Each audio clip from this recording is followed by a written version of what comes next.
Môre, môre, môre aan almal, naby of ver. Hoop dit gaan goed en kan julle glo, ons nuwe kwartaal het het uiteindelik weer aangebreek.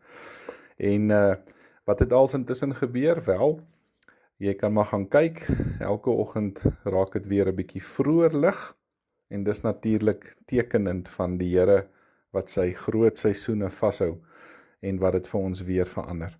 Is lekker om weer saam met julle in 'n nuwe kwartaal in te beweeg.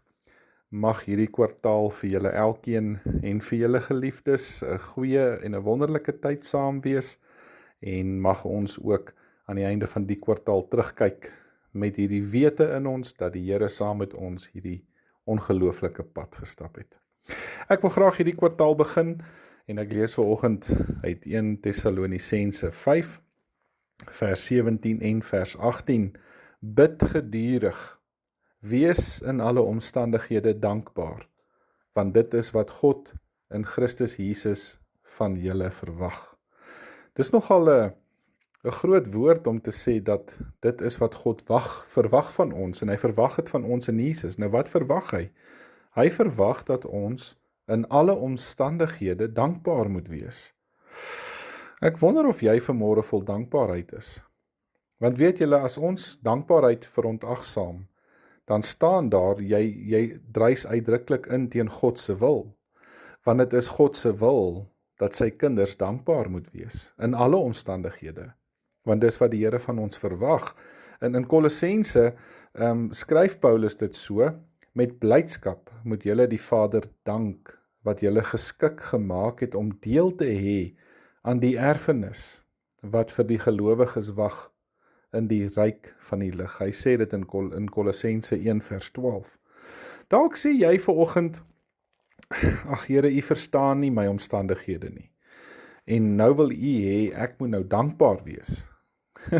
Wel, eendag het William Still gesê, dis nogal jammer wanneer daar niks is waarvoor ons voor God dankbaar is nie. Maar dit is onrusbarend wanneer daar iets is en ons toon nie daardie dankbaarheid nie. Dis nogal 'n waar sê ding. En dit is nogal God se wil, julle, dis nie ek wat dit sê nie. Paulus het dit self geuiter in hierdie gedeelte wat ons gelees het. Wees in alle omstandighede dankbaar. Hoekom? Want dis wat God van julle verwag in Christus.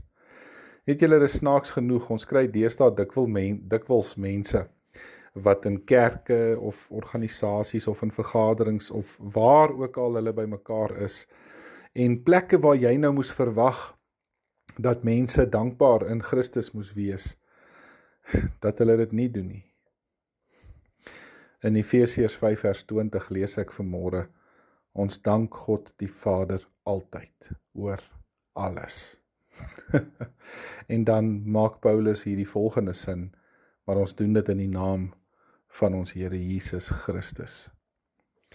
En dis nogal goed julle, dat ons altyd dankbaar sal wees. Maar weet julle, 'n dankbare lewe wys ook in jou gebed. Dit wys ook om na die Here te draai en in gebed vir hom te sê, dankie Vader, vir alles in my lewe.